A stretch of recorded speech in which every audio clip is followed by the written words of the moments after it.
Hey everyone, welcome to Goose's Wrestling Pod. I'm your host, Ray Goots, and I'm here live with Andrew Lee. Sorry for the delay. I'm back from California. Had a great trip, and now we're back in hell. And speaking of hell, we're in 1994 still, and we're talking SummerSlam 94. How you feeling, Andrew Lee, bro? I'm feeling really good, man. Hell's not so bad, I thought it was gonna be worse, but I'm surviving through it. Well, we got to survive in November. Right now it's SummerSlam, so, you know, True, Survivor true. Series. I don't know, Survivor man. This is just like this show is okay, but I don't vibe with this era. This is not my favorite era. Um, you know, I never watched something from '94, and I never like, wow, I wish I watched this as a kid. I'm always like, yeah, I'm glad I did other things back then than watch this shit. I don't know. That is interesting because I am kind of the opposite. I actually thought this was pretty. It wasn't bad. It wasn't bad. Like I don't think it's.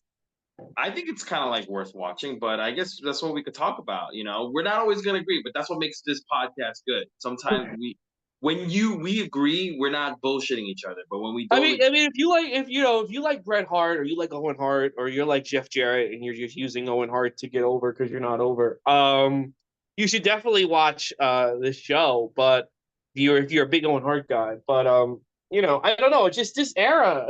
I'll never forget the weekend before this event happened. My dad would keep talk radio on in the house even when he was out, right? Mhm. And it's a morning, and I'm in my room and I'm reading like a novel, like a Stephen King novel, and I'm going to the bathroom, and Bret Hart is on this AM radio show promoting this event, and the host like was so like not into at talking to Bret Hart. He's like, "So tell me about the match." And Bret Hart's like, "Yeah, my brother, he likes to run his mouth, but now that he's in the steel cage," and it was just, I'm like, all I can think is that I'm so glad I'm not watching this shit. I'm so glad. Like I just felt so like ugh when I was back in the day. I was like, thank God I'm reading and I'm not watching this garbage. Now, of course, I'm watching this garbage. But anyway, Yeah, let's get into it because I think we're gonna. I don't think it was as bad as you say it is. I actually liked it a lot. We're gonna go into SummerSlam. So hot, it's scary. Kind of hot. Do you think it was hot back in August 29th, 1994, as it is now, right now, July nah, I 2022? think I don't think it was as bad as right now because I didn't have AC back then, and it was manageable. Oh Now yeah, it's not because now manageable, it's stupid hot. Yeah, it's ridiculously and hot. it's not even August yet, bro. It's not August even used to be. August. Yeah, this takes place August 29th, 1994, tail end, right really into the summer in Chicago, the Chicago United Center. 23,300 people are in attendance. They did 300,000 pay-per-view buys. You want to see a comparison? SummerSlam 1993, which is the SummerSlam before, had 23,954 people, same amount of people pretty much as the SummerSlam 1994, but they had 250,000 buys. So it's SummerSlam 94 has 50,000 more pay per view buys. And then SummerSlam 1995, which will be the SummerSlam after this one, will have only 18,000 people in attendance and 205 buys. So this SummerSlam 1994 seems to be the peak SummerSlam between these three SummerSlams. Because I'll tell you why. People wanted Bret Okay. Hart and Undertaker. People like it when Bret Hart and Undertaker are at the top. Nobody wanted Lex Luger. Diesel was already a failure, and we'll get into that when we get into next summer. People wanted Bret Hart, and at SummerSlam '95, Bret Hart is fighting Diesel. In '93, he's fighting that idiot Jerry Lawler, and it's the same thing. SummerSlam '93, Undertaker's fighting Giant Gonzalez, and then fucking '95, he's fighting Kama Mustafa for the fucking urn. And at least here, like you were like, what's gonna happen? This main event sounds very intriguing, you know? Yeah, I think you're absolutely right. It's that Bret Hart and Undertaker pretty much on top, and that's why I know Bret gets a rep as like, oh, he couldn't draw and all that stuff, but I mean, it's kind of drawing now, between the three SummerSlams, right?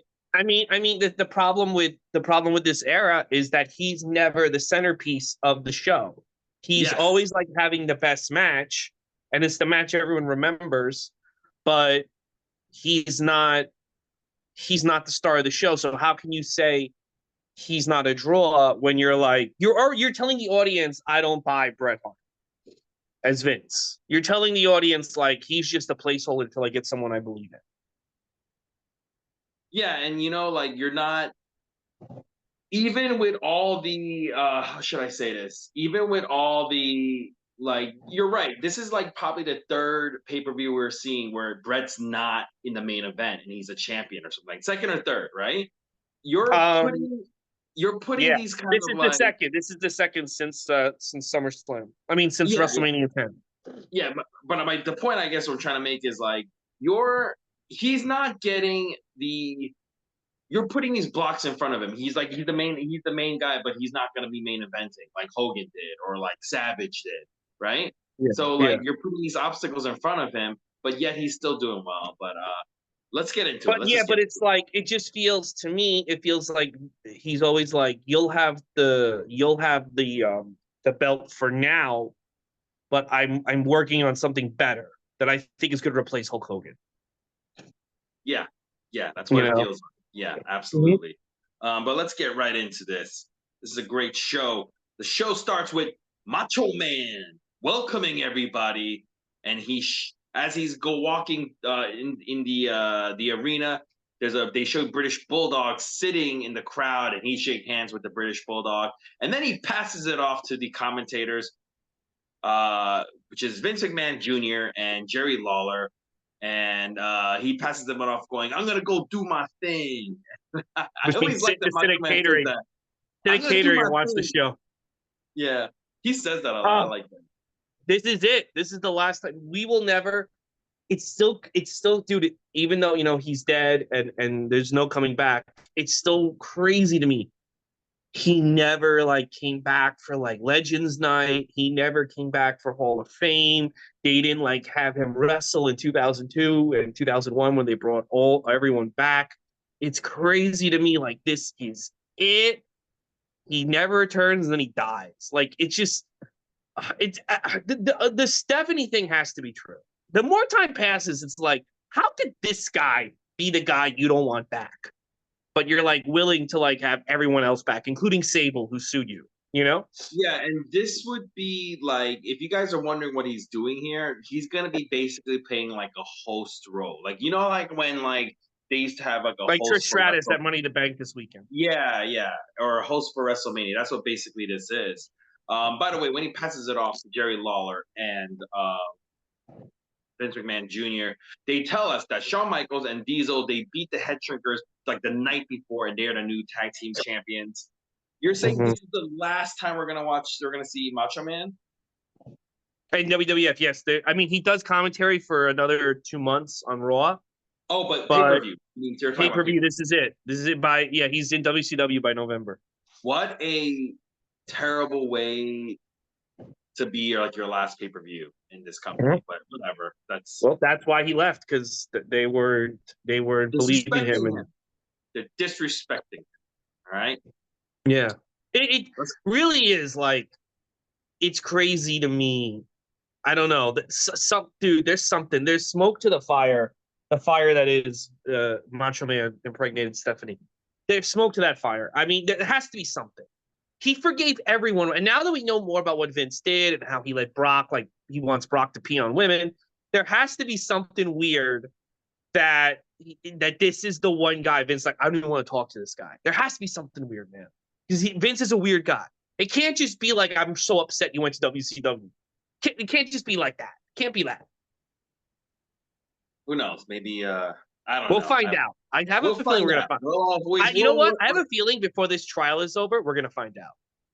I actually am reading about it right now. It said that the reason why he's Macho Man's not in the Hall of Fame is because Vince He's in the McMahon whole thing. Jr. saw his butthole and saw a little herpes on it, and he was like, He "No, was I like, my can't have daughter a has guy with herpes. herpes on his butthole." Can you get herpes on your butthole? Macho Man found the way. Macho Man, brother. All right. We're going to go to match number one. It is IRS and Bam Bam Bigelow with their manager, Ted DiBiase. DiBiase's He's done. He had a back injury in 1993. Now he's a manager, and Mm-hmm. they're going to be facing the former tag team champions, the Head Shrinkers, with Alpha and Captain Lou. The original Bam bloodline. Bam. Yeah, the original bloodline, right? The original bloodline. Captain Lou playing the Paul Heyman role, and Alpha playing the Jey Uso role. I have no idea.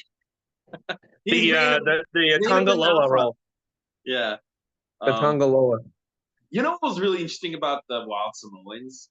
I used to watch this and was like, even back then, I remembered Afa and Sika, right? I remembered Afa and Yeah. Sika, and when the Head Shrinkers came out, I remember thinking like, how come they only gave him Afa? Where was Sika? Sika was building Roman Reigns in a lab. Oh yeah. Rest in peace, Sika, who passed away recently, just a couple of days ago. It's really weird because Sika, out of Alpha and Sika actually had a singles career where he even faced like Hulk Hogan and stuff. Yeah. But when they were like looking for a manager, we were like, we only need one of you, Wild Samoans. We'll take Alpha. Well, you know, Afa and Vince says he had nothing to do with it. Afa was threatening the jurors in the Vince trial. Afa would go and threaten, and Vince would be like, "No, he's just doing that on his own. I didn't tell him to do that." So Afa was Really? like, "What?" Really? Yeah, Afa got caught threatening the jurors, and then like after he got caught threatening, he would just stare at them. So he would go every day and he would just stare at the jurors. What? Did he really? Yeah, that's on the you're allowed to still go. So he would go and just stare at the jurors. Like he wouldn't watch Really? the trial, he would just watch the jurors. Wow. Yeah, Um yeah. Actually, I'm just reading about this. Uh, allegedly mouth not guilty to the jury during Vince McMahon's steroid distribution case. He would just want like sit there and just be like, "Not guilty." Just make eye contact. That's what he would do. Well, I mean, look, all his fucking family got hired over and over again. Wow. Mhm. Someone saw, Sean O'Shea raised a concern to the judge that someone saw Afa mouth not guilty over and over to someone in the jury.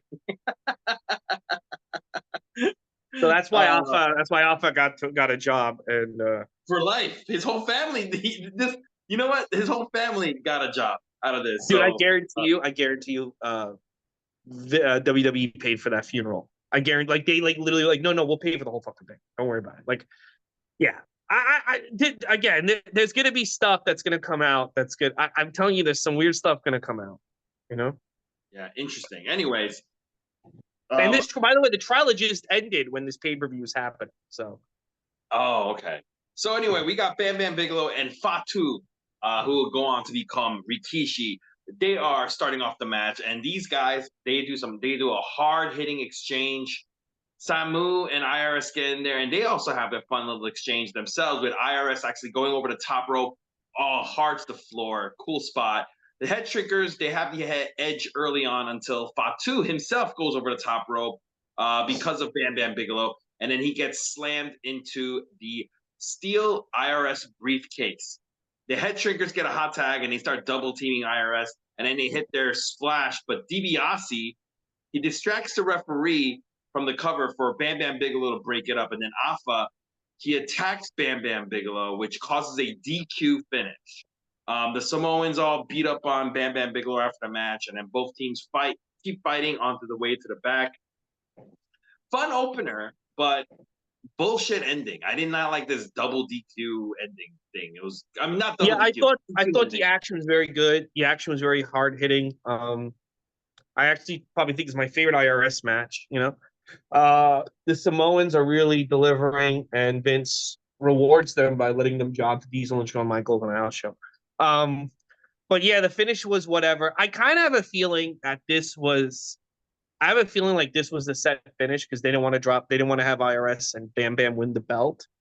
And then they made the decision at the house show to just have Shawn and Diesel win because so apparently I wasn't watching and maybe you were, but on the house shows, Shawn and Diesel were getting huge face pops. And finally, they were like, "Well, let's give Diesel another belt. He's really getting old."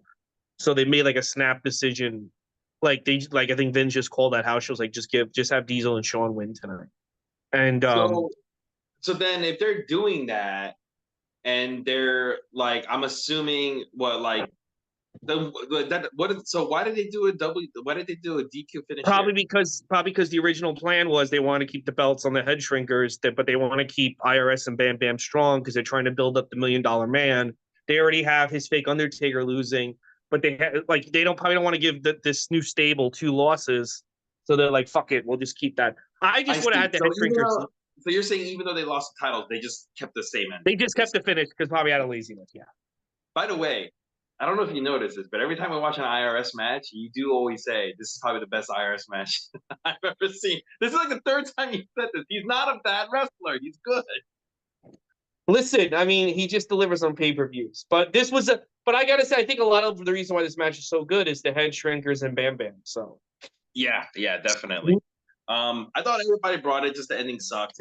You know what else kind of sucks? This is Leslie Nielsen thing. Leslie Nielsen, you guys might remember him from the Naked Gun movies. Anyways, he's in the back and he's kind of portraying the Naked Gun character, right? Like he's a yeah, detective, he's the Naked Gun guy. Yeah. and he's looking for he's Undertaker. He's on the trail for the Undertaker, and he's in the back, and Usher goes to stop him, but Usher thinks he's Lloyd Bridges, and he lets him go in the back. He goes, "Oh, you're Lloyd Bridges. You can keep going in the back." And then he finds Undertaker or somebody dressed like the Undertaker, and turns around, and it's his co-star George Kennedy, and they're on the trail to find the Undertaker. Yeah, I Anything you mean, want it to add was about what it that? was. They were desperate to get celebrities, and it was what it was. Yeah. We're going to go to match number 2. It is for the women's title.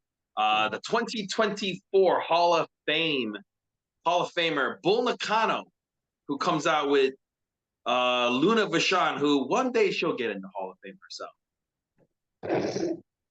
I love. Oh, I just realized Luna got the little like legacy The wig, and legacy. Bull Nakano got a full fucking induction. Yeah. So in this match, actually, all 3 women are Hall of Famers. You got Bull Nakano, Hall of Famer, with Luna Vachon, Legacy Hall of Famer, and Alundra Blaze Medusa, the champion, who is also a Hall of Famer. Yes, Hall of Fame match, guys. We'll let Luna slide in this. Her legacy. Does she even get a ring if you're Legacy?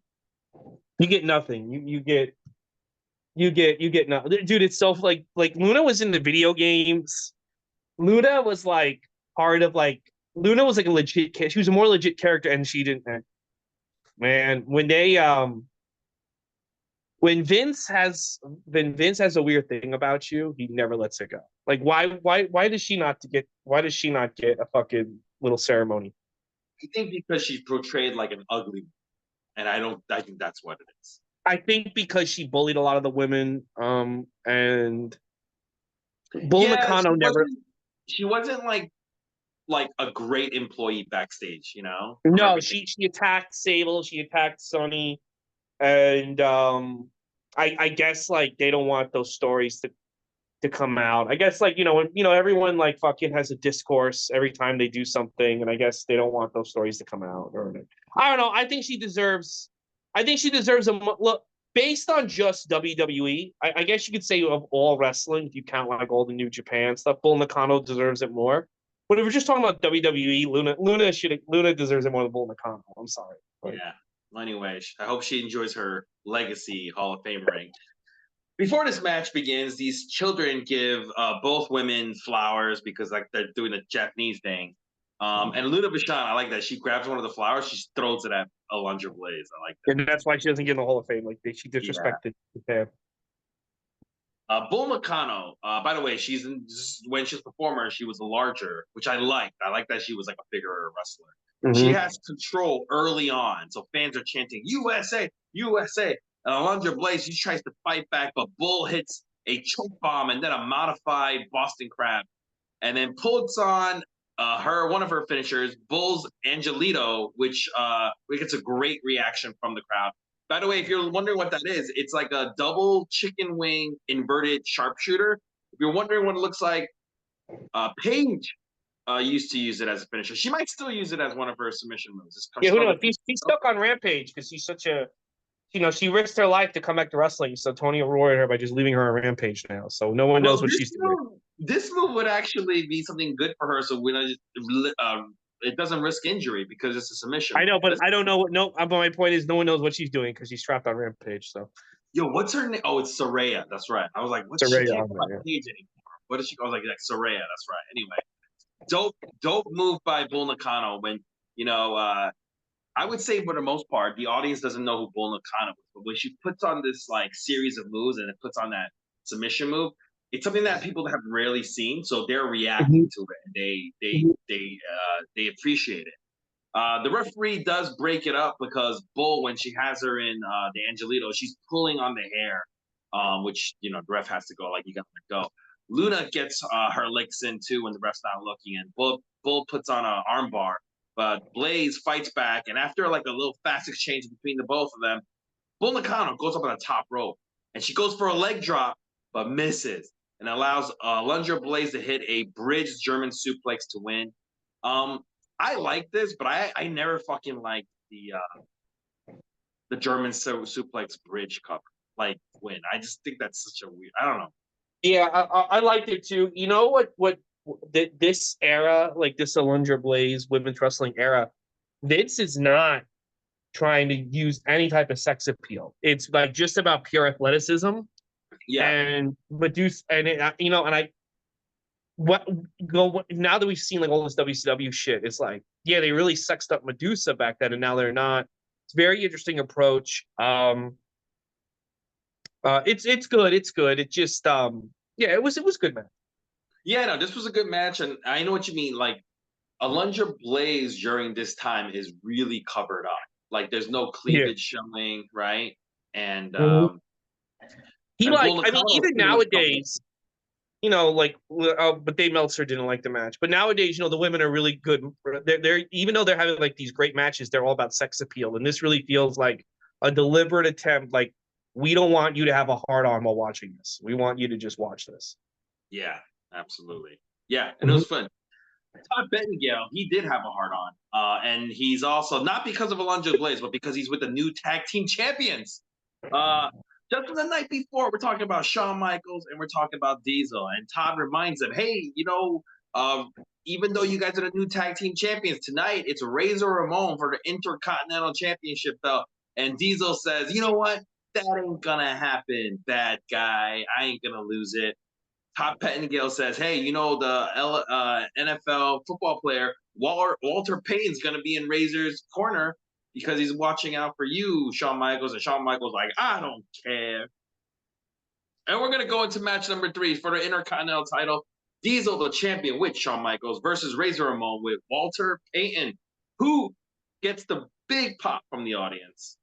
Mhm. For Walter Payton, man, Yeah, I mean, I don't watch the NFL, but like, if you watch the NFL, he is a big deal back then. I don't know. I don't know. I I don't even know who to equivalent to because I don't know. Like, he is a big deal if you like the NFL. Yeah, I wonder if we ask people now who's like a football fan, do you remember Walter Payton? Do you think they'll remember him? Yeah, yeah. Oh, okay. I mean, people our age and older, yes. All right. Because you know that, Yeah. yeah, there's some like football players, like when I was a kid, they were really popular. But if you ask me now, I might be like, man, I kind of forgot what team this guy was on or whatever, you know? Um, the only one that they tend to use like Lawrence Taylor was a big deal. Like, it's hard to like.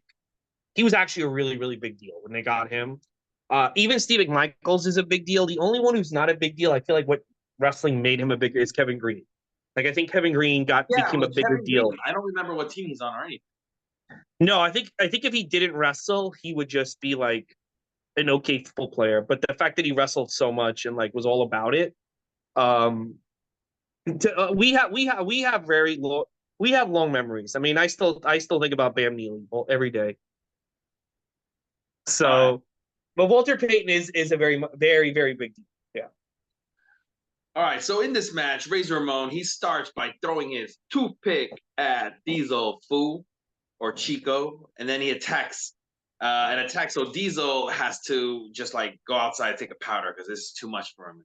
and he gets back in. It's back and forth till Diesel sends Razor Ramon flying over the top rope to the floor, and which distracts the referee while Shawn Michaels starts exposing one of the turnbuckles. Shawn Michaels hits a flying clothesline on Razor Ramon on the outside when the ref is not looking. And back inside, Diesel starts beating on Razor Ramon. Boom, boom, boom. And he tries to use the exposed buckle on Razor, but Walter Payton, who's at ringside, he alerts the referee to it. But this distracted referee allows Diesel to still send Razor Ramon into the exposed buckle. So Walter Payton, he did nothing, basically. Razor Ramon, however, is able to send Diesel himself into the exposed buckle, and he starts mounting a comeback. And then he even crotches Diesel on the post, and it's a flying bulldog, but he can't get a 3 count. Shawn Michaels starts distracting enough for Diesel to slow things down, but Shawn Michaels ends up super kicking Diesel by accident. Walter Payton goes, you know what? I got to get rid of this Shawn Michaels guy. And he starts chasing him around, and he finally catches him as Razor Ramon makes the cover on Diesel, who was knocked out with a super kick. And Razor Ramon wins the Intercontinental title. Diesel is pissed off, and as he's leaving, he's yelling at Shawn Michaels as they leave together. Then they throw to the host, Randy Savage, and he goes, hey, congratulations, Razor Ramon. And I'm throwing it right back to you, Vince McMahon. I was like, what? That was it? They were like, Vince, like, we got to get Randy out of catering before the end of the show. So get him out here. Yeah, we gotta make him earn his Randy paycheck. probably like eating pasta, like watching the baseball game on TV. Oh yeah, okay, congratulations. Yeah, so weird, just so weird. Strokes just say congrats and then goes back. But what did you think about this match? I really like this match. I really thought, in WCW, and they had such a better storyline going into their WCW matches. Their matches kind of sucked, but also that's when Scott Hall was a raging fucking druggie. But this was probably the best Diesel Razor Ramon match I've ever seen. I really liked it. It was hard hitting. This is the Clicks match. This is when they were like, the whole show should revolve around our group, and they're working overtime to make a statement for it. Also, this is where we start the push to get Diesel into being a good guy. And I think here Vince had in his head, I'm going to main event WrestleMania with Shawn and Diesel, with Diesel as the good guy. And I think this is the build towards it. And then the Lawrence Taylor thing happens, which, I guess in a way was worth it. Not to me, but, to somebody. Yeah, I thought it was really good. Yeah, Diesel, I know he gets a bad rap for being a shitty wrestler, being lazy, probably from WCW, but here, this match is good. I don't like all the fucking buffoonery and shit happening in the match, but these two did have good chemistry. So good stuff. Well, so far, I'm enjoying the show, man. Diesel's Kevin Nash an underachiever. If Kevin Nash can get away with doing nothing, if Kevin Nash once said this, if you paid me, if WCW said we're going to pay you, but you have to work, you're going to work at Burger King, you're not going to be. He goes, I will be the first one at the Burger King. I'll flip the burgers for this money. Like, so basically, he's like, if you're going to pay me to do nothing, then I'll do nothing. But if he has to work for his money, he'll fucking work for it. Which is what Vince. If he half-assed it like he does in WCW, Vince is not putting him in these positions. He's jobbing on house shows. You know what I mean? Mm-hmm. But yeah. Vince is going to be behind him, and he's proving in the ring. So far, all 94, Kevin Nash is proving to Vince, in my mind, get behind me. Yeah, he's still hungry. Yeah, he's still hungry at this point. Yeah, he's making a lot of, like, people go like, oh, why'd he go with Diesel? Oh, why'd he go with Mark Marrow? And we'll talk about that next week. These guys are like proving themselves. These guys are like, no, get behind me. I know what I'm doing. And like, yeah.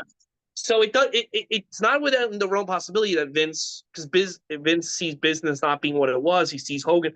Yeah, why not take a chance on Diesel? I mean, at this point, he had nothing to lose. He could have put the belt on fucking Billy Gunn at this point. Like, there's nothing to lose. Just go for it. Go for, if this guy's and he really is proving himself. Dude, this guy could barely work in 91.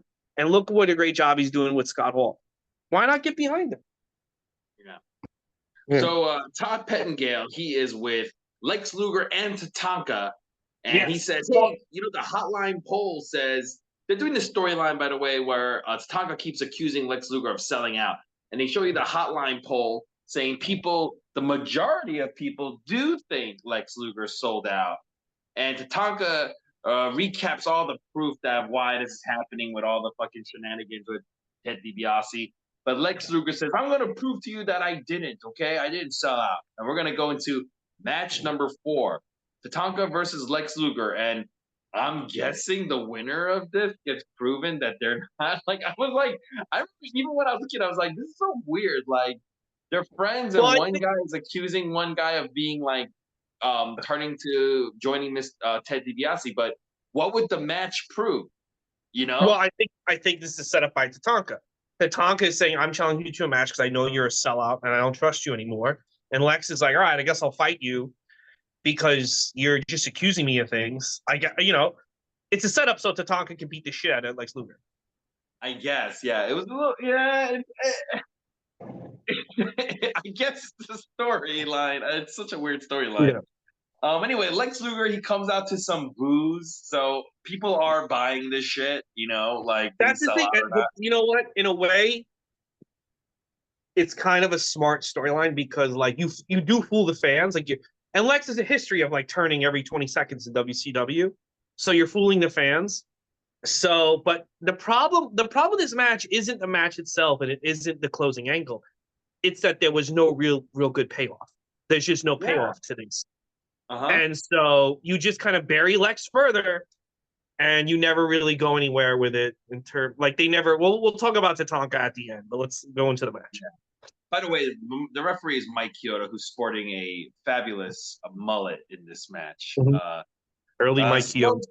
yeah, slow start. They just circle around a lot, and they're both hesitant to hit real hard. Lex Luger misses an elbow, and Tatanka hits a scoop power slam, and he starts gaining control of this match. Tatanka, however, misses a top rope splash, and then Lex gets control of the match as Ted DiBiase comes out with a bag of money. Mm-hmm. As Lex Luger starts confronting Ted DiBiase, Tatanka rolls up Lex Luger from behind to win. Lex Luger's annoyed at his friends, like, dude, why'd you do that, dude? I wasn't even looking. And then Ted DiBiase comes in, he starts offering Lex Luger some of that money from the bag, and Lex kicks it away because I don't want your money. Tatanka, though, starts attacking Lex Luger from behind as they do a close-up shot at some of the money. And let me tell you, when they did this close-up shot, one of them was a $10 bill. I was not impressed. Oh, Vince is high rolling. Yeah. Ted DiBiase, well, he's feeling the fucking heat from the trial. That's what's probably Mm-hmm. happening. Ted DiBiase and Tatanka, they hug, and people are start booing. And Ted DiBiase says, "Give Lex a little bit more," and puts and Tatanka puts on the dream, the $1 million dream on Lex Luger, knocks him out, and then shoves some money in his mouth. This time it was like $100. Gorilla Monsoon, after this match, is on the hotline. He says, DiBiase or Tatanka is gonna join. Is gonna join me to explain what happened. And he goes, Gorilla Monsoon goes, Tatanka. He made Chief J Strongbow very mad with this. Yeah. Fucking love that. On Raw, Chief J Strongbow was accompanying Tatanka to the ring on some No, yeah, Raws. that's right. Yeah, right. He gave him that huge. The problem is we're not watching Raws, so like and this is an era I wasn't watching, so like they'll make references to things that only are happening there, and we're like, what are you talking about? But it's like, oh yeah, yeah. I remember this. Yeah. It's what do you call it? I forgot. He's the one who gave him the headdress. Remember that headdress? yeah. By the way, he's not really even Native American. He's He's an not. Italian guy. Chief J Strongbow is not really Native American. I believe. No, he's Italian. Yeah, I think what's his name? Wahoo Wahoo McDaniels. was really Native American. Yeah, Wahoo McDaniels really wanted to kick his ass, right? I mean, I want to kick his ass. I don't even know. I think they should do another angle. People on Twitter would get so upset. They should do like a really insane, like obvious, like MJF should announce he's Native American and walk out like Chief J. I like someone like you're clearly not Native American, and I don't know. It'd be funny because like But people on Twitter wouldn't understand the humor. You can't do like anything that's slightly like fucking with people anymore because people on Twitter just get, I if somebody came out right now and was like, I'm What if Dragunov said I'm Native American and came out dressed like Tatanka? I love that Dragunov. He's always the guy. Like, no, just give it to him. I'm such a Vince McMahon. Like, except I don't poop on people's heads. But you know what I'm saying? Yeah, man, I won't lie to you. If one of these people came out and just did during and like, what was that like Yoshi Kwan? Like, let's pretend Ilya Dragunov is the new Yoshi Kwan, right? I think it'd be funny. I won't lie to But you. like the announcers have to be like, he's not Asian. I don't know what he's doing. Like that. Yeah, that's exactly. what would make it funny. Yeah. If he did it and everybody acknowledged that what he's doing is wrong and just like he's not Asian, ladies and gentlemen, I would actually love that. I would think it would be. I think it's a hilarious character to play. I think this is what you do. This is how you make it work. Or if you want to, Ilya Dragunov comes out tonight and he goes, I actually found out that my real father is Chief J Strongbro. I never realized he impregnated my mother on a trip. So therefore I'm Native American. And then you have Corey Graves be like, but Strongbow wasn't really Native American. He was Italian. No, he was. And I'm Native American now. And then he just, I don't know. I think that'd be funny. Like, they're like, no, but this guy would like, he's actually my father, or he's my grandfather, and I'm Native American. Yeah, I think they should totally do this where like it would just be a funny character. Like if you're like, you ever watch Always Sunny in Philadelphia? Yeah, yeah. Yeah, where like they have people like they're shitty people and they're doing like where they would pretend they would still do like play like these ethnic characters. And I think this is the problem. This is the problem though. Wrestlers and wrestling is terminally on Twitter. Twitter is not going to like this. They're not going to like it at first, and they're going to go nuts, and it's going to get in the wrestler's head. I told you, Britt Baker blocked me because I was responding to a thread about her that she wasn't even tagged in. Like these people, and I think like, so like you Dragunov or Johnny Gargano, you tell them you're going to pretend you're Native American now. Okay. They do the first promo.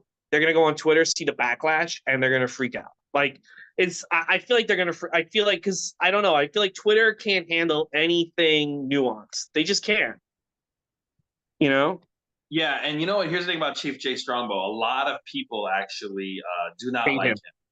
Yeah. I don't like him either, but I think that's why it'd be funny to have like to almost making fun of him to have like Ilya Dragunov pretend. So far Ilya Dragunov has been Doink. He's been the new Tatanka. Dude, like we should I feel like if I pitched this to Vince, he would say yes to all these ideas. No. I love it because this guy's boring. He's gonna be Doink, and then in 3 months he'll be Tatanka. We make him the Repo Man. Yeah, it seems like everybody. I'm just looking at this. Everybody had a problem with this guy. I don't like him. Yeah, everybody. He's the one who created the Caesar name, by the way, for Vince. Really? You know the nickname Caesar? Well, yeah, I'm sure Vince liked that though. And also, no, he didn't like it. Oh, he didn't like it. He also was the guy who kept calling him Junior, and Vince didn't like that either. Then how come he kept him around? There was certain guys that were instructed to be taken care of, and he was one of them. Oh, really? Wow. There were certain guys that Vince had to take care of.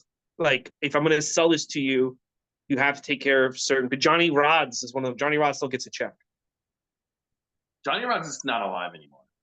Yeah, he is. Johnny Rods still alive. My friend like worships Johnny Rods. I would get a phone call or see an Instagram post that's 20 pages long about this. My God, I can't. Oh, dude. He gets Johnny Rods. Last time I checked, and this could have changed. Who knows? He's still alive. You're right. He's still alive. Wait, who? He gets $2,000 a week. Johnny Grunge. No, he's dead. Johnny Rods gets $2,000 a week, bro. And one time, so this is a true story. I guess it's a true story. He stopped getting checks. He stopped getting checks for like 2 months, and he called WWE, and finally he got like he kept calling the assistant. I'm not getting my check. I'm not getting my check. And then he finally got Vince on the phone. He managed to call. He goes, Johnny, what's going on? He goes, I haven't got my check for 2 months. He goes, what? You haven't got your check? And Vince said, all right, I'm mailing. He called in someone. He goes, so this is the money you do. Send him an extra $20,000 and let me know who fucked that up because I'm going to talk to them. So you got an extra 20 grand because they missed the check for 2 months. Wow. And who fucked it up? Was it Todd Pettengill? It was It was Macho Man. Man Randy Savage, actually. That's why he's banned. That's why he's not. That's why he got fired after this. Never invited back. No, this was recently. This was like 2008, 2009. Oh. Yeah. But Johnny Rods was like, people like, stop calling. You're not going to get a hold of Vince. He goes, no, I get $2,000 a week. This is bullshit. I get $2,000 a week for doing nothing. I demand my $2,000 a week for doing nothing. I can't believe he's still alive. I thought he was dead, dude. I wonder if he still gets the $2,000 a week even after. I could see like Vince just sending like maybe when they did the sale TKO being like, we're not going to send Johnny Rods and fucking Chief J Strongbro's grandkid $2,000 a week. I could see Vince being like, I'll just send it. It's not going to really hurt him, right? Yeah, but $2,000 a week is really not a lot, dude. It's really not a lot. But I mean, it's good money to do when you're a failure of a wrestler who did nothing in life. Oh yeah. Basically, he's getting actually $2,000 a week is actually not bad. That's actually like in 6 digits, pretty much. Actually, yeah, but still, they can afford it. They can afford it. Anyways, I mean, but he was part of the people. Let's talk about this angle. Fuck these Johnny Rods and Chief J Strongbro. Yeah. I thought this angle in a bubble. If you just look at it, if you look at it, just looking at it from the night that it happened, I thought this was a great angle, and set up Tatanka to be like one of the top heels. What did you think of just the angle? But then we're going to talk about how they. I didn't think this angle was bad, and I don't think it made Tatanka one of the top heels. But the crowd's going ballistic. The crowd, yeah, okay. I will say this: the crowd didn't see it coming, right? But what I'm saying to you is like you can't. Because they completely fuck it up literally the next day. But I'm just talking about at the end of the night, the crowd wants this guy dead. You know? Yeah, because Lex Luger was still very liked, right? Mm-hmm.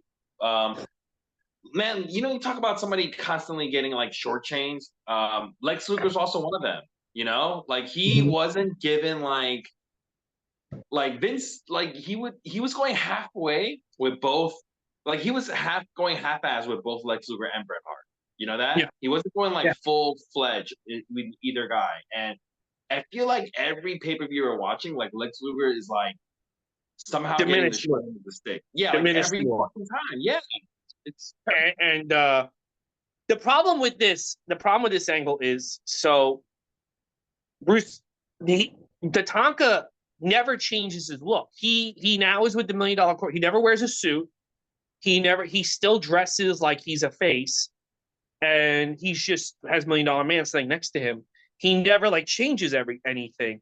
If they did a thing where like Tatanka bought a casino and he like sold his family's land to build like a target, he's walking around in suits and he changed the way he talked and also if they had Tatanka and Lex Luger have a rematch on pay-per-view, I think this would be more fondly remembered. But he does the Ricky Morton thing where he doesn't change, and the blow off to this is basically on a USA special in like March of '95.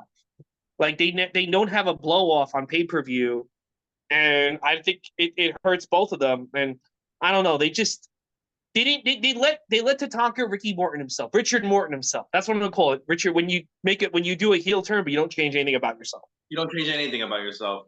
Yeah. Richard Morton himself. The Richard Morton. Yeah. Mm-hmm.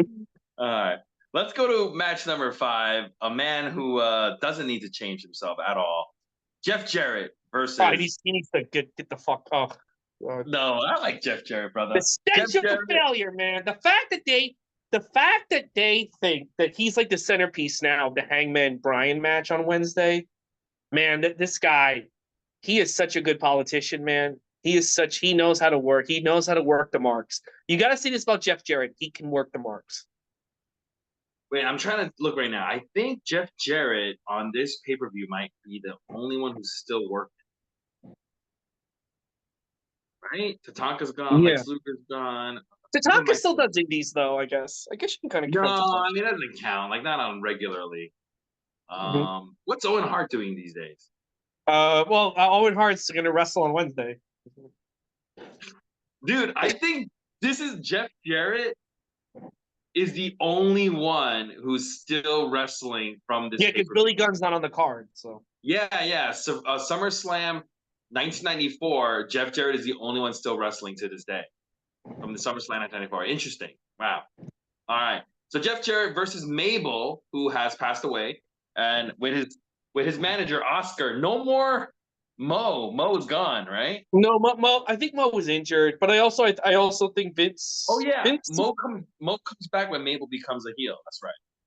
No, but their Men on a Mission is at the Survivor Series as a tag team. They're there, I believe. Yeah.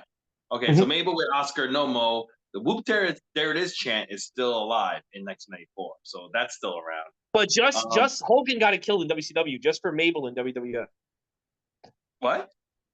It's no longer in WCW. It's just for Mabel in WWF. Yeah, exactly. Mabel, the beginning of this match, he starts mocking Jeff Jarrett's strut and he drops a big elbow on Jeff Jarrett's back. Outside, Jarrett shoves Oscar into the steps, allowing him to start the heat process on Mabel. Jarrett gets a sleeper on, but Mabel gets out of it and hits a spinning heel kick. And then we see a knuckleball Schwartz in this match in the audience on strike because there's a baseball strike. They're making fun of baseball, yeah.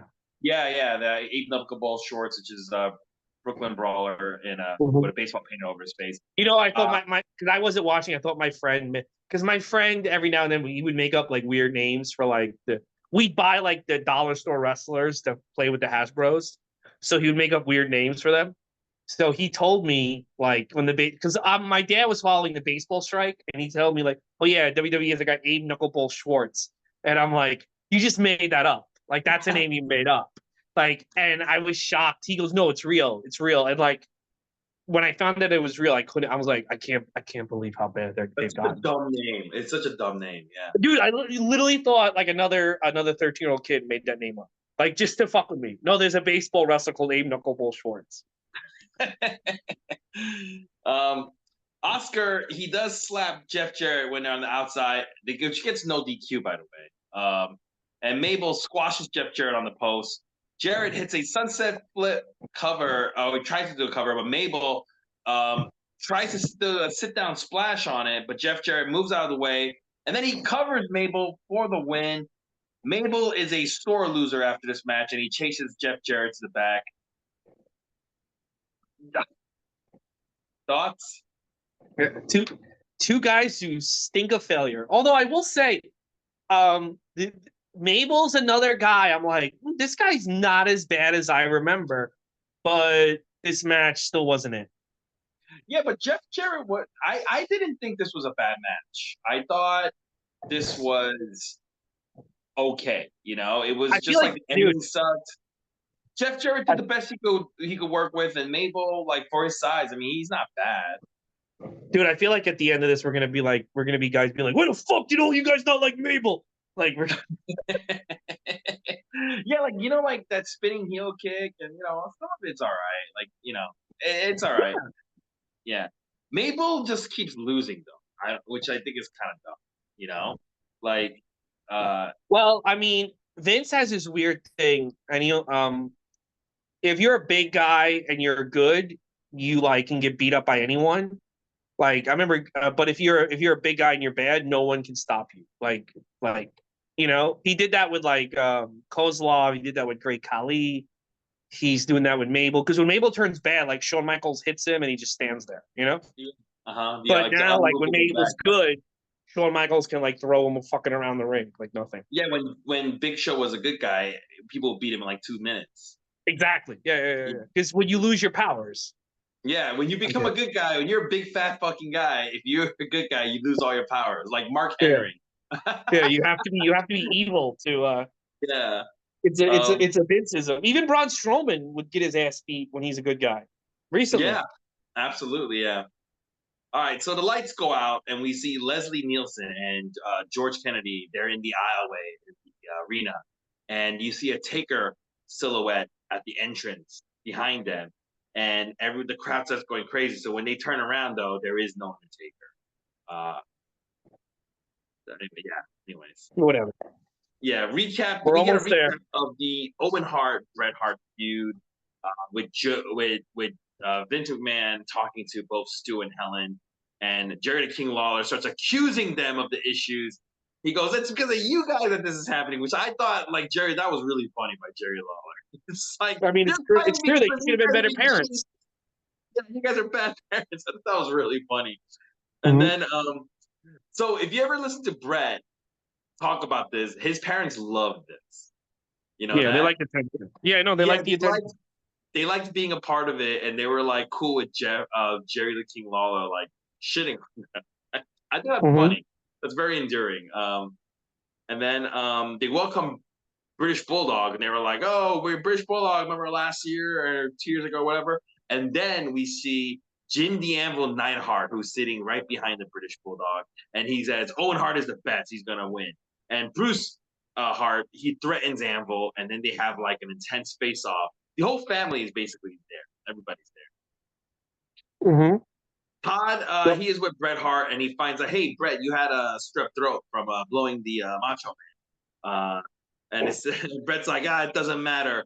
And that I don't I don't hate Owen, but I blame Jim the Anvil Neidhart because he got into Owen's head and he's just like confused Owen. And I'm ashamed.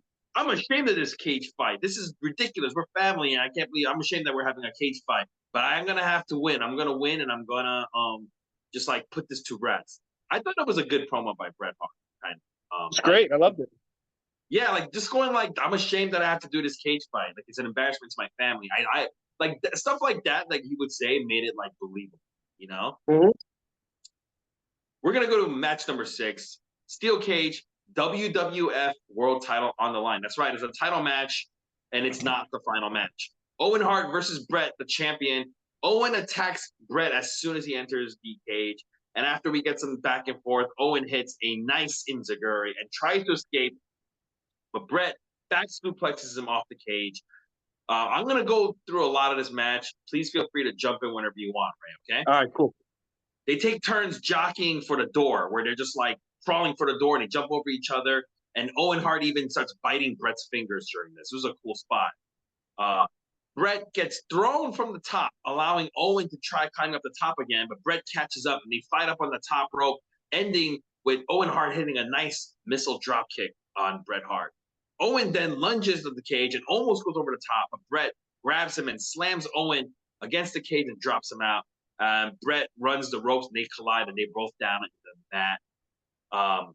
Bret gets up and he goes to the top, but Owen jerks him off, crotching Bret right on the top rope. And then Bret returns the favor with a headbutt into Owen Hart's groin. Bret misses an elbow, allowing Owen to climb up, but Bret catches him by the hair and throws him back in. Bret goes up on top, but Owen pulls him down into an Argentine backbreaker drop. This is a cool spot. This is the move that I don't normally see Owen Hart do, but they're Hmm. busting out all the stops in this match. They fight on top once again. They both fall, and this time it's Owen Hart's turn to get crotched on the top rope. This is a fight. They start sliding for the door again, and Bret catapults Owen into the cage. And Bret, at this point, is so exhausted, he starts crawling to the wrong corner for the door. And Jerry the King Lawler calls him an idiot. Just look at this idiot crawling to the wrong corner. That's I thought was great. Great little thing. These things like that Bret Hart does that made it so good. Like he goes like, I'm gonna like pretend that I'm so exhausted I don't even know where the door Yeah. is. Like, that's Hmm. great. Owen then catches Bret right before he exits to the door. They both crash into the cage some more with Owen out, and Bret is.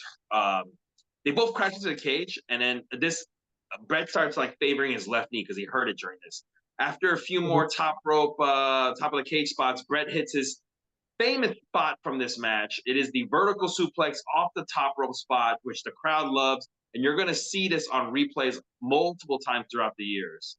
Um, I mean, like I remember seeing this not like a lot because Owen Hart's in it, but like when you watch like Bret's documentaries or stuff, they show you this clip a lot. Yeah, it's a great move. Yeah.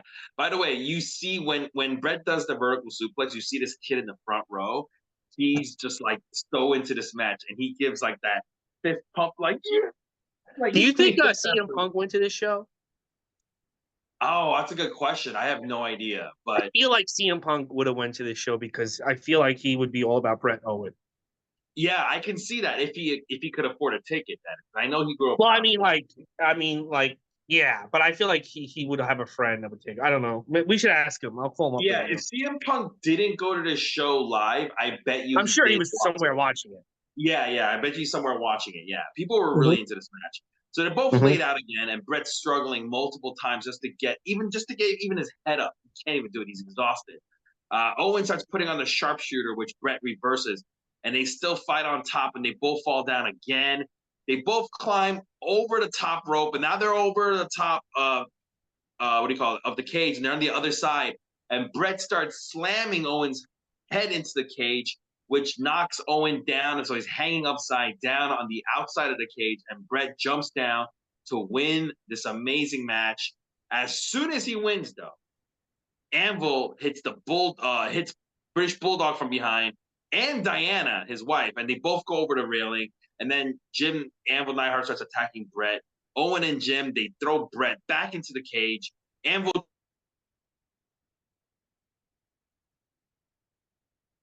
What'd you do there, bro? nothing. I just got a phone call. I turned it off. Oh, okay. Your Uh, dialogue killed there. So Anvil's beating the shit out of Diana Hart. That's what you told me. yeah. No, he hit Anvil hit British Bulldog and Diana over the top rope. Then they start beating on Brett. They throw Brett back into the cage. Anvil starts trying to chain the door, and he's struggling to chain the door because Bruce Hart, like an idiot, is yanking on the door before Anvil can chain it, and you hear him go, "Wait!" you hear, like it was the funniest thing. He's You like, can't "Wait!" trust Bruce Hart. Yeah. Um, the brothers now all take turns trying to climb over the cage because Brett's in there locked up, getting beat on by Anvil and Owen Hart. And each time everyone keeps getting knocked off until British Bulldog finally climbs up over the top. Owen Hart and Jim and Anvil they escape. And Todd Pettengill tries to talk to them, but they say, I'm not they're not my family. I'm not talking to you. And then Jim the Anvil Neidhart threatens Bret Hart some more. And we get Vince McMahon and Jerry King Lawler just talking about what happened, how much of a disgrace, and we get a Vlad superfan cameo during this spot. Oh, wow. I That went to was Chicago. quite the journey. I think you need to watch this. If you're a wrestling fan, you need to watch this match. You know what I like about this match is that a lot of like the NWA guys, or I think even like Hogan and stuff, have said they don't like WWE cage matches because it's about escaping the cage, right? They Yeah, don't like that. And the thing about it is, these guys made this whole match. They're like, we're not gonna like. So I feel like a lot of people like have a cage match in WWF, ignoring the stipulation till they have to. Instead, this match is all about escaping the cage. It's not about like let's have like a fucking 5-star match and then we'll try to escape the cage. It's all about fuck this, I want to get out of the cage. And the other guy preventing him from getting out of the cage. It's all about getting to that door. And to me, it's like instead of being like, oh, I don't like it. I like it better in NWA where you beat each other up and pin each other. Instead, they're like, all right, we're gonna make the stipulation work for us. And that's what real fucking pros do. yeah, absolutely. Okay. Number one, I understand what you mean. Like, I get the old timers saying how a cage match is supposed to keep everything in, not trying to escape. I get that. I see their point of view, but that's the beauty about wrestling. It doesn't always have to be like that. It could be whatever your interpretation is. It's art in a Mm-hmm. way, right? But it's And yeah. But you're right. they worked with that stipulation to create a masterpiece. And it's like to me, it's like it doesn't matter what stipulation the booker gives you. Like you have to like fucking if you if you're a great worker, you can make it work. You can incorporate into the match to make it a great match. Yes. I would say this is I would say this is the best cage match I've ever seen. Okay, all right. Yeah, I don't know I'm about that going for with that. me, but it's definitely one of the best Owen Hart matches I've ever seen. This is a great Owen Hart match. 100%. This is a must. If you are a wrestling fan, you have to watch this match. And if you don't watch this match, I don't know if I could take your opinions on stuff. In my Exactly. opinion. Yeah. We get a recap of Undertaker casket, the whole thing where he died, and these stupid Undertaker sightings. where people like they ask random people like, "Yeah, I saw this guy, I saw the Undertaker." I hated these fucking things when I was a kid. And then you get DiBiase. He brings out the Undertaker on Shawn Michaels' show, and then we get the return of the real Undertaker. And we're gonna go into our main event. DiBiase Mhm. comes out first, and he introduces the Undertaker. And as soon as he comes out, you can clearly tell this is not the real Undertaker. You can just tell. And also, people that say I've seen people say that Undertaker sucks, Sting is better. You know what? Watch this guy try to copy Mark Calloway's movements, and it's like, yeah, it's not everything that Undertaker did is not that it's not that easy to replicate. Like he actually had some fucking talent. Like because this guy is just a pits. This guy doesn't have it at all. Brian Lee is the guy. Good point. Actually, that's a very good point you made. Paul Bearer comes out, Even and he's got even just like raising his arms to put up the lights. It just was like it's just these little things that I mean, I guess you can teach, but these little things with body movement that this guy just doesn't have. He just doesn't have it. this guy is acting like the Undertaker. The Undertaker is the Undertaker. It's like the best way to Exactly. explain it. Mm-hmm. Yeah, like he's so into the role. Mark Calloway's so into the role that like it just doesn't come off as acting for him. Mm-hmm. Paul Bearer comes out next, and he got the Druids. They bring out the casket, which got this stupid like rest in peace logo on top of it, which I wish they didn't do. Um, they open it up, and inside the casket is Undertaker. No, it's not. It's like a fucking giant urn, which is stupid too. I thought that was dumb. And the lights go dark, and Paul Bear opens the urn, and there's a freaking flashlight in the urn, and it's shooting up. We get storm sound effects, and then Taker appears at the entrance, and he walks out to cheers. We're going to our main event: Purple Undertaker versus Gray Undertaker. This one I wrote it down. Mm-hmm. They face off, and the real Undertaker does the cutthroat symbol. Gray Undertaker is outside, and Purple Undertaker brings him into the apron by the hair and suplexes him in. But Gray Undertaker sits up, so Purple sends him back outside as the crowd starts going silent. Gray starts fighting back, and he goes for the rope walk, but gets thrown down, but he sits up. Purple starts doing the rope walk to some reaction, but the crowd, for the most part, is dead. They're just quiet. And Junior says, "Oh, the crowd is stunned silent." And I'm like, no, they're not stunned silent. This is fucking dumb. This is really dumb. No, they're in awe. They're like in awe that it's like they're watching like a guy fight his twin. They can't believe it. I'm fucking with you. Yeah. Yeah, I know. That's funny. Gray choke bombs Undertaker and tombstones Purple, but Purple gets back up. And then Purple reverses and hits 3 tombstones to win the match. DiBiase runs away as the Druids return, and the Gray Undertaker, who is the fake one, gets dumped into the casket, and the Druids take the casket away. Randy Savage is at the aisle, and he tries to sign off, but before he does, he decides to throw to Leslie Nielsen and George Kennedy, who come to a coffin. They see the coffin in the back of the Druids pushed away, and they open it, and it's empty. And then they go, look, and they find a case, but the case is closed. And they say, get it? The case is closed. We solved it. And that is how they decided to end SummerSlam 1994. Terrible ending. I will say I like the Undertaker's new look.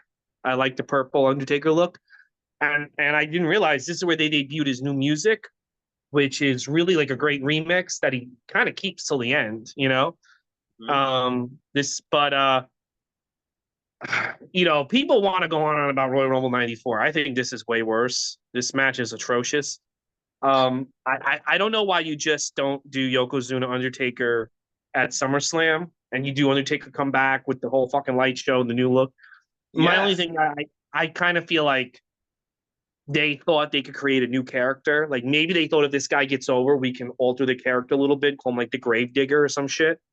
Wait, was Yokozuna injured during this time? Maybe that's why they couldn't do it, because he's not on the show. No, I think they thought they could create a new character. I think they thought that maybe they could get this guy to be like, and I'm sure Vince doesn't know this term, Undertaker's Venom, which they wind up doing with Kane. I think they had in their head, like, what if we could create a second Undertaker, which they wind up doing. Mm-hmm. So that's the only thing. And maybe they were like, we can stretch this out so we get like buy rates for the whole year of '94.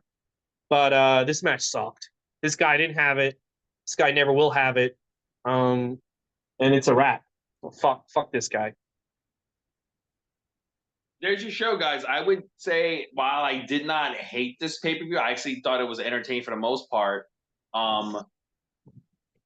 There's only one match that's must watch, and that's the Bret Yeah. Hart Owen Hart steel cage match. It's a The must rest watch. of it's kind of like, I did really like Diesel Razor. I do really like that. Yeah, that's what I'm saying. It wasn't terrible. The show wasn't terrible, you know. But I can't get passionate about this era. It just doesn't. Nothing appeals to me, you know. Yeah, I get it. So that's it. SummerSlam 1994. Yep. So let's go over what we're gonna do. So this will be out. This will be out.